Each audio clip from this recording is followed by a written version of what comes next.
سال 137 پس از میلاد مسیح برابر با 890 سال پس از تأسیس روم. رومی ها صدها سال است که از شمال ترکیه تا جنوب سوریه را تحت استیلای خود دارند و این منطقه را روم شرقی می‌نامند. رومی ها خود را متمدن ترین مردم عصر خیش تصور می‌کنند، اما در حقیقت باید عصر سلطه آنان را از طرفی عصر توسعه معماری، شهرسازی و مدنیت نامید و از طرفی دوران سقوط ارزش‌های انسانی و عصر توحش و بربریت. فیلادلفیا یکی از ایالات روم شرقی است که امروز آن را عمان پایتخت کشور اردن می‌نامند. پیک‌های مخصوص از روم وارد فیلادلفیا شده و خبر بازدید قریب الوقوع امپراتور روم هادریانوس را از ایالات روم شرقی از جمله فیلادلفیا به دیوکلتیانوس فرماندار فیلادلفیا می‌دهند و این خبر برای رومی‌ها بسیار مسرت بخش و خوشحال کننده است. دیوکلتیانوس یا به قول مردم بومی منطقه دقیانوس فرماندار مقتدر و قسی القلبی است که بویی از ترحم نبرده است. پس از عروج عیسی ابن مریم به آسمان، آیین الهی او به تدریج در حال گسترش است و این برای روم قابل تحمل نیست. رومی ها که پیرو خدایان المپ بوده و الهه های گوناگون را می پرستند نمی توانند شاهد سقوط و اضمحلال آیین بت پرستی باشند و رشد و گسترش یگانه پرستی را ببینند. از این رو به شدت با پیروان آیین جدید مبارزه کرده آنان را آزار و شکنجه می کنند. ولی با این همه سخت گیری ها تا کنون نتوانستند راه گسترش آیین جدید را مسدود کنند.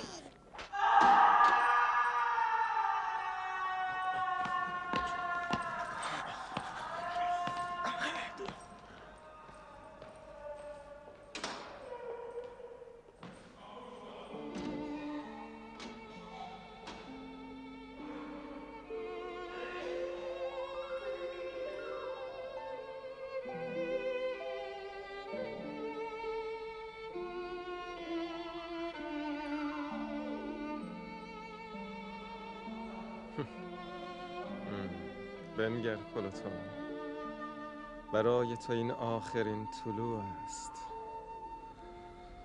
شاید خورشید فردا را مشاهده نکنی.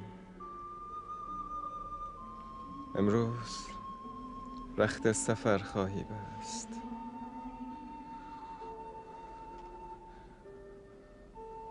اما سفر به کجا؟ جوار رحمت پروردگارت؟ یعنی این عاصی را رخصت دیدار عنایت خواهد کرد؟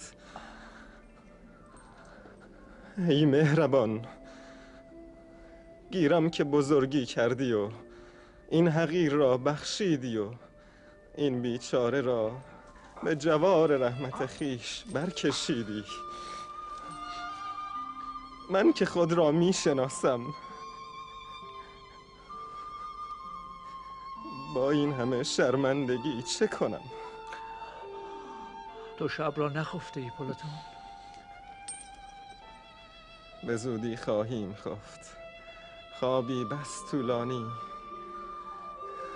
و از آن پس بیداری ابدی. پلوتونیوس، به راستی اگر پس از مرگ حیاتی و پس از این همه رنج پاداشی نباشد چی؟ یعنی ممکن است وعده هزاران پیامبر راستگو تحقق نیابد؟ نه، نه.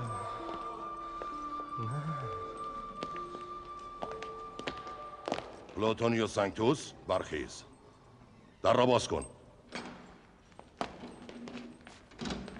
برخیز. او را کجا میبرید؟ دادگاه. راه بیا. خدا با ماست پلوتونیوس. رحمت پروردگار در انتظار توست. نترس. خاموش. به خدا متکی باش. نترس پلوتونیوس. کجا باش پلوتونیوس. ایمانت را به دنیا نفروشی.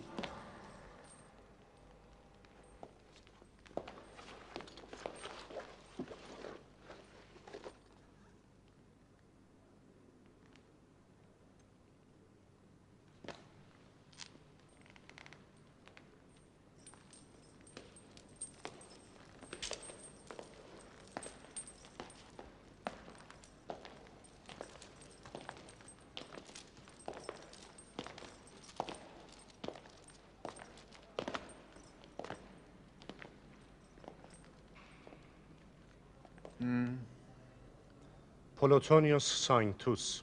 ملیت؟ رومی. اهل؟ همین شهر، فیلادلفیا. اتهام را بخوان.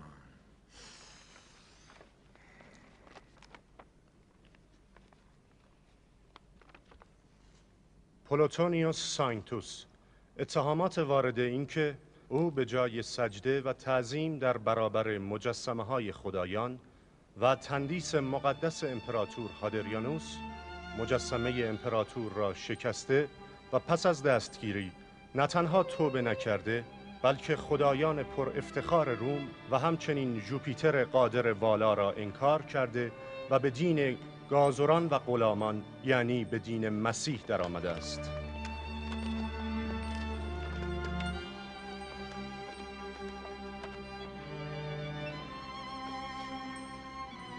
درست است؟ بله.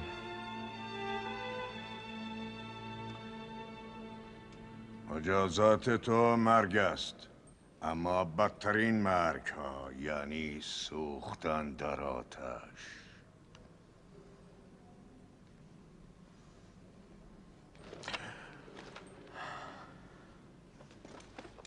اما میخواهم به تو فرصتی بدهم.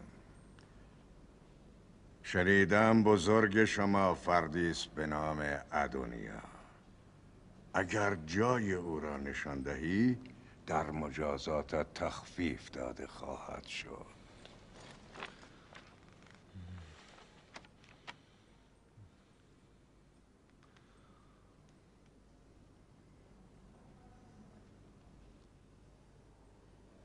ابله.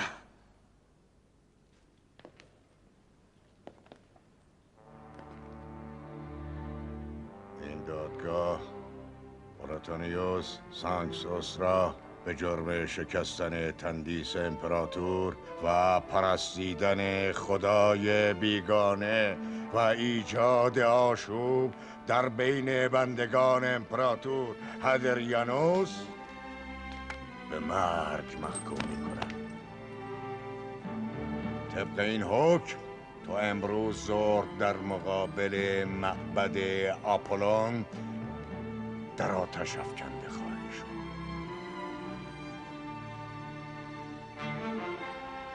ببریدش.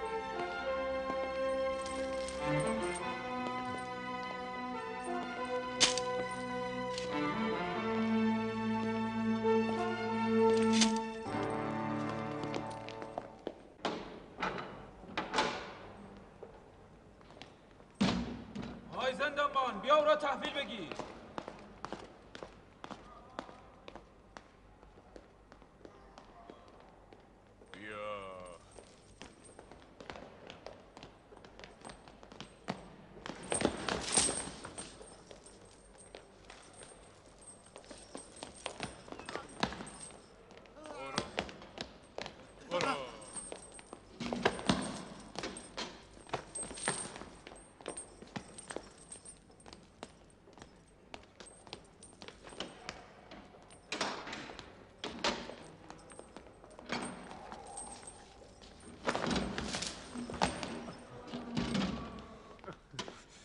پلوتون چه به روزت آوردن؟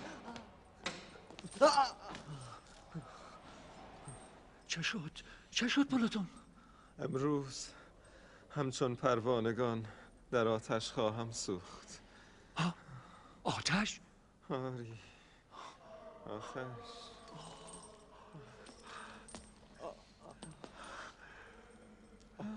یعنی سخت‌ترین مجازات؟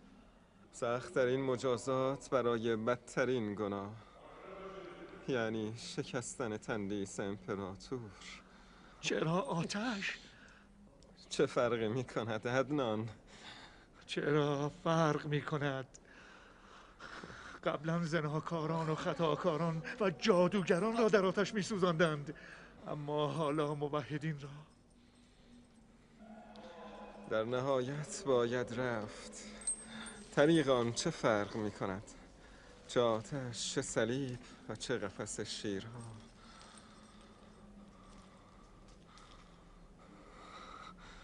به زودی در این خاک مدفون خواهم شد. چه تناسب عجیبی. از خاک زاده شدم، از خاک تغذیه کردم و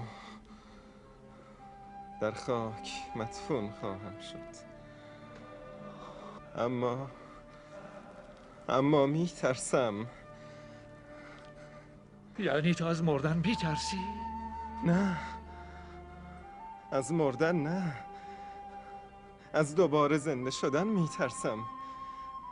میدانی من حساب کردم، چندین هزار روز زنده بودم. میدانی چند روز زندگی کردم؟ فقط 1 سال. از روزی که ادونیا را ملاقات کردم زندگی کردم. پیشتر بارها خدا را نافرمانی کردم. پناه بر خدا. با این دستها، این چشمها، پاها و اینک در این لحظات آخر نمیدانم خدا مرا بخشیده است یا نه. نگران نباش بلوتو. تو در این مدت کوتاه جبران کرده ای. و اینک نیز با جان خیش جبران میکنی. بگی من تو را شکست خواهم داد. خیال کرده ای نمیتوانی، هرگز نمیتوانی. حالا میبینی خواهیدی. من عالم شمشیر را خوب میدانم. بگی چه شد گالوس؟ من کشته شدم. بیا تو را ببوسم. صبر کن ببینم. مرا میکشی؟ آرامتر. بریم ارکمیت را ببر. من پیرمرد روزی چند بار باید دست تو بمیرم. آرام باشید، میهمان داریم. من میخواهم بازی کنم.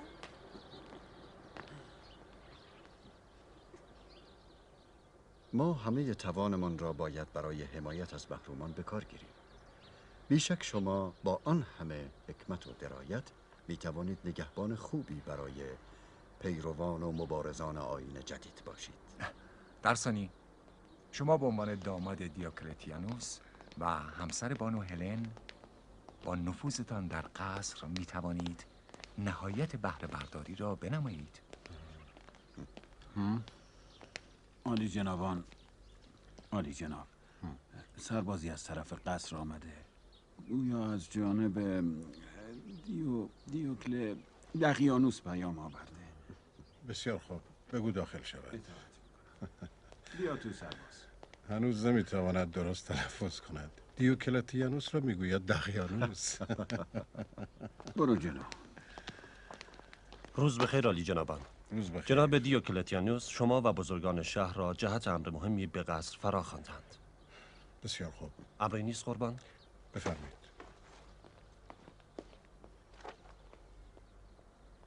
یعنی چه اتفاقی افتاده؟ به زودی خواهیم فهمید. گالوس، کالسکه مرا حاضر کن. شما به طرف قصر حرکت کنید.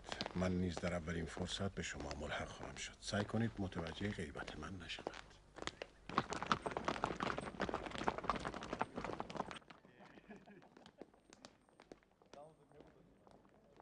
راه بریم. چه شده؟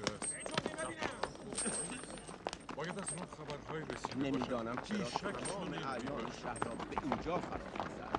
چه درود بر شما. نمیدانم بزرگان یهود را چرا خبر کردند. حتما امر مهمی پیش آمده. درود بر عالی جناب. درود بر روز سپیک از روم رسیده. درود بر مشاوران جناب دیوکلتیانوس. درود بر شما. درود بر جناب قاضی و دیگر بزرگان. به به جناب قاضی. میبخشید جناب جولیوس، من چند لحظه با شما کار دارم. میخواستم گزارشی از محاکمات را عرض برسانم. عالی جنابان، عالی جناب دیوکلتیانوس مشغول مذاکره با پیک‌هایی هستند که از روم رسیدند. عالی جنابان باید کمی صبر کنند. بهتر ما به گزارش خود میرسیم. تعداد دستگیر شدگان امروز 11 نفر است که 6 نفر آنان مسیحی‌اند و با بقیه هم جرایم گوناگون دارند. از محاکمات چه خبر؟ خبرهای خوبی ندارم. بیشتر مسیحیان مقاومت میکنن، اما کسانی هم هستن که توان مقاومت ندارن و توبه میکنن یا وادار به توبهشان میکنین. توبه کنندگان همکاری هم میکنند؟ بعضی از آنها. مثلا یکی از معتقدین به تسلیس امروز مخفیگاه ادونیای مبلغ را افشا کرد. او را دستگیر کردید؟ خیر عالی جناب. او تومه بسیار خوبی است. اگر او را تحت نظر بگیریم با پیروانش یک جا می توانیم دستگیرشان کنیم. بسیار خوب. پس کاملا مراقب باشید تومه نگریزد. من یک نفر را به مراقبت خواهم گمارد.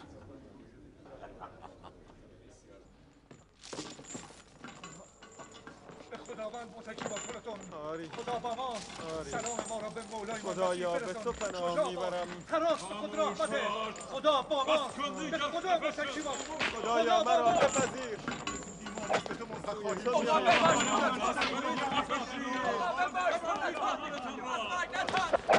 نبرید. او را نبرید. مقاومت کنید. از مرگ نترس. او را نبرید. منتظر انتقام خداوند باش. مقاوم باش. بالاخره روزی جریبان روزانه به ما را کن باشید.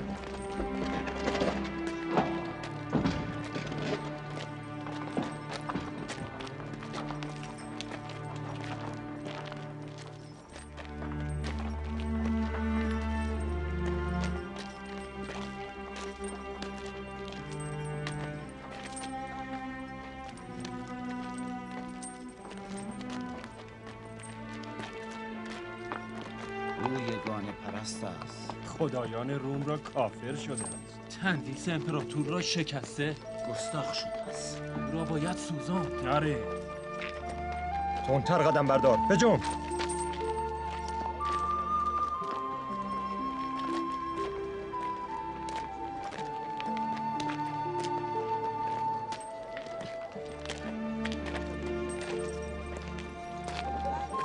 برو کنار. کنار بایست. تو را باید کشت. تو را باید سوزاند. راه را باز کنید.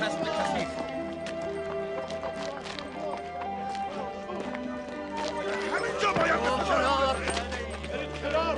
راه را باز کنید. کنار بروید. پس چرا این ملحد پست را نمی آورند؟ او آمد. بهترین مجازات برای آنان سوزاندن است. زنده باد قاضی کایوس. اگر سزای آنها سوزاندن است پس مجازات شما چیست؟ مثل اینکه یادتان رفته شما هم خدای آنان را میپرستید. یهود جز یهوه خدای قوم خود را نمیپرستد. هر کس خدایانی جز خدایان روم را بپرستد مستحق مرگ است، حتی اگر از فرزندان یهود باشد. تو حق نداری به قوم یهود اهانت کنی. چرا میخوای چه کنی مردک رز؟ ساکت باشید. چه خبر است؟ آرام باشید. کنار بروید. راه را باز کنید. راه را باز کنید. کنار بایستید. کنار بایستید. تکان بخور مردک ملعون. حرکت کن.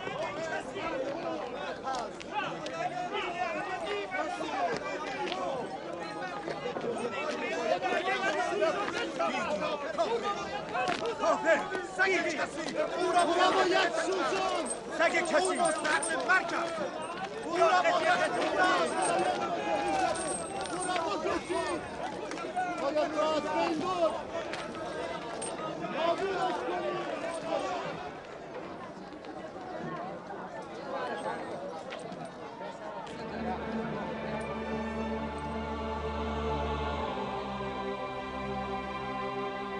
جوون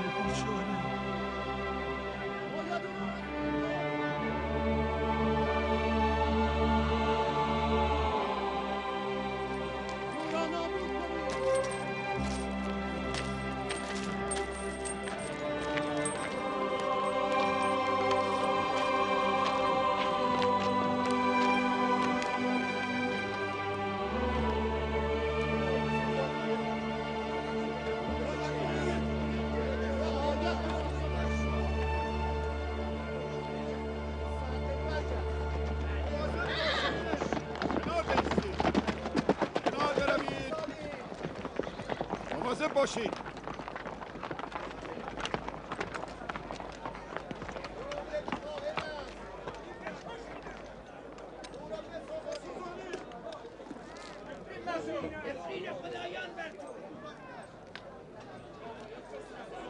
به حکم دادگاه عالی فیلادلفیا و به فرمان عالی جناب دیوکلتیانوس، پلوتونیوس سانکتوس اهل فیلادلفیا به جرم توهین به خدایان و امتناع از تقدیم قربانی به پیشگاه تندیس مقدس امپراتور و شکستن تندیس و نیز به جرم گرویدن به دین دروغین عیسی ناصری محکوم به مرگ می شود.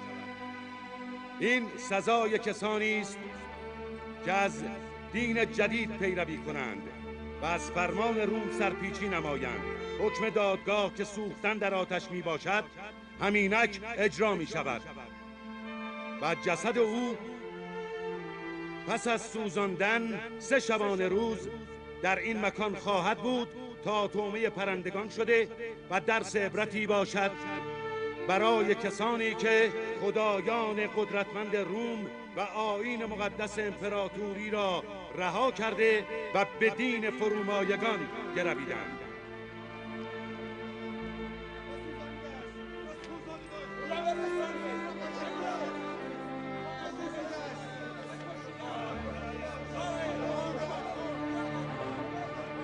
شروع کنید.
دست نگه دارید.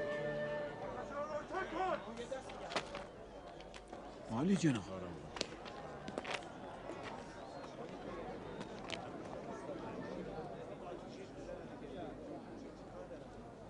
پلوتونیوس سانکتوس، آیا قبل از مرگ حرفی برای گفتن داری؟ این آخرین مهلتی است که به هر متهم داده می شود.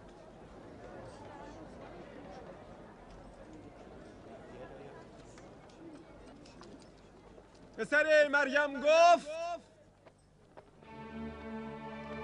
حقیقتی را که در تاریکی از گفتنش هراس دارید روزی در روشنایی شنیده خواهد شد و ایمانی را که در خلوت خانه ها موختید یک روز بر پشت بام ها فریاد خواهم کرد.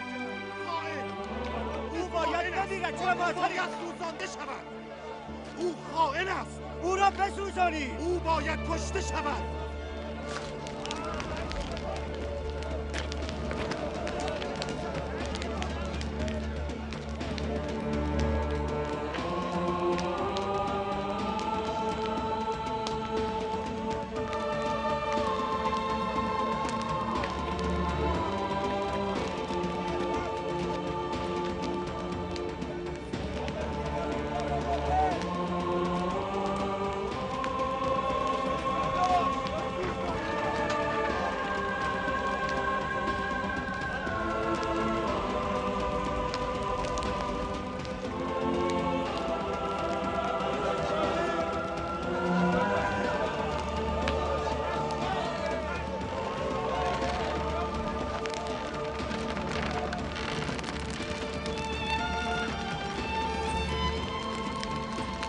بارود رحمت دارم خدایا،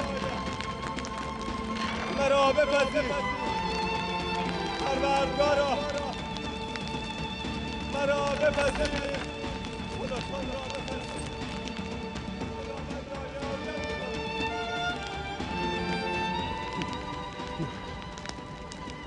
خداتون سلام ما را به مولایمان مسیح برسان.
عالی جناب دیوکلتیانوس.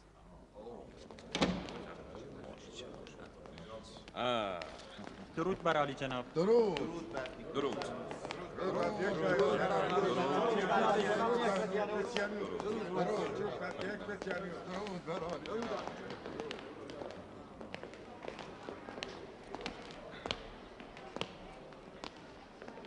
درود بر عالی جناب.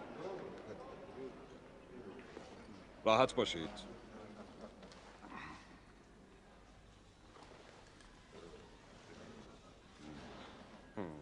خوشحالم.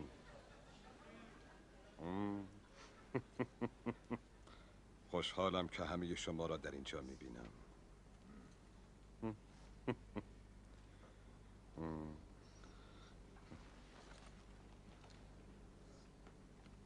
ماکسیمیلیانوس را نمیبینم. جناب ماکسیمیلیان در امور منظم و در شرف حضور بخشناسند. بیشک به زودی خواهند آمد عالی جناب. گویا جناب دیوکلتیانوس ما را برای امر مهمی احضار فرمودند. بله، همینطور است. فیلادلفیا به زودی شاهد فرارسیدن بزرگترین روز تاریخ خود خواهد بود. روزی که شاید در تاریخ فیلادلفیا هیچگاه تکرار نشود. امروز را باید به بحث و گفتگو پیرامون امری مهم صرف کنیم. پیک مخصوص خبر آورده است که به زودی مناطق شرقی سرزمین‌های امپراتوری عظیم روم به قدوم خدایگان امپراتور هادریانوس مزین خواهد شد.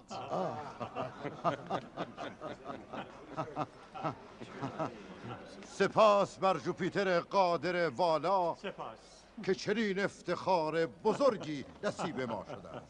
و ایشان احتمالاً در مسیر سفرشان به اورشلیم در فیلادلفیا نیز توقفی کوتاه خواهند داشت. چه افتخار بزرگی. درود بر خدایان و بر خدایگان. درود بر خدای روم که فیلادلفیا را به قدوم خود مزین خواهد.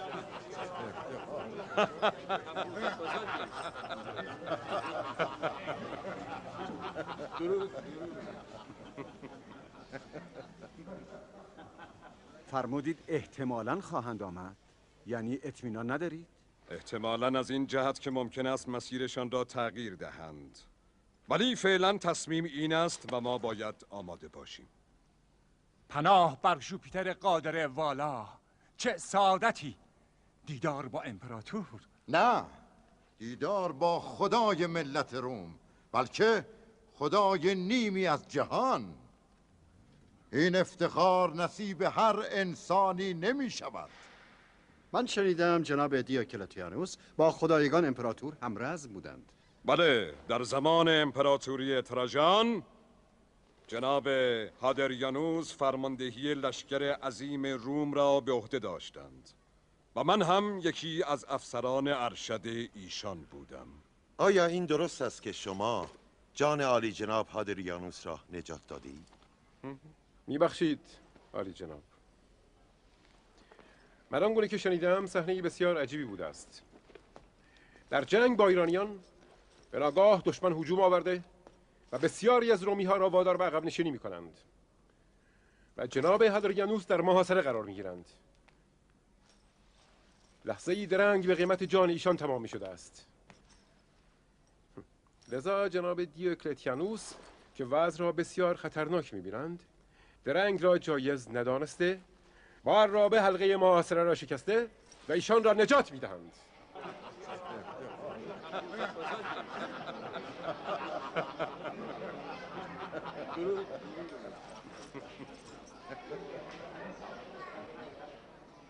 پس بدین ترتیب خدایگان امپراتور جان خود را مدیون جناب دیوکلتیانوس هستند.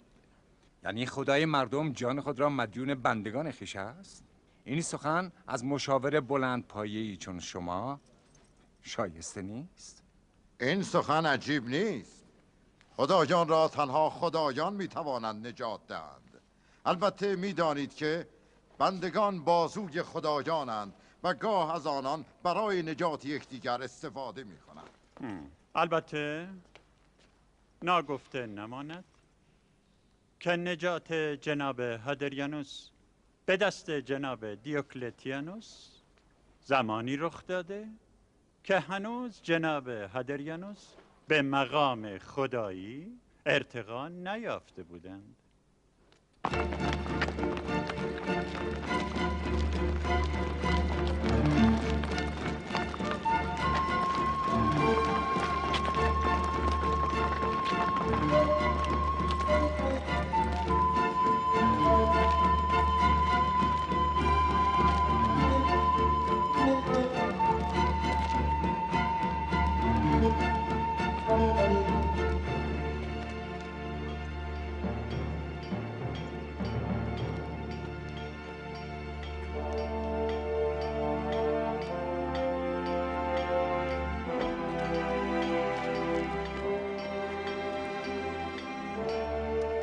به نالهای اسبم نگاه میکنی آهنگر؟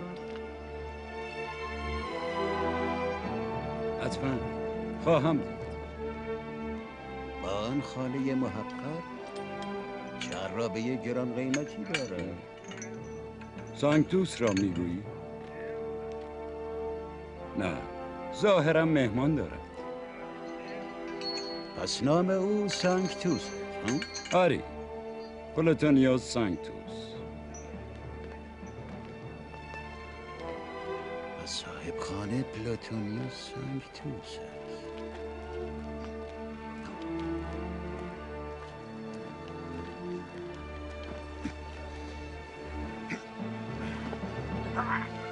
کجا؟ پس نعل اسبت چه شد؟ اوستا رفت. مگر نعل نمیخواستی؟ مگر بیماری؟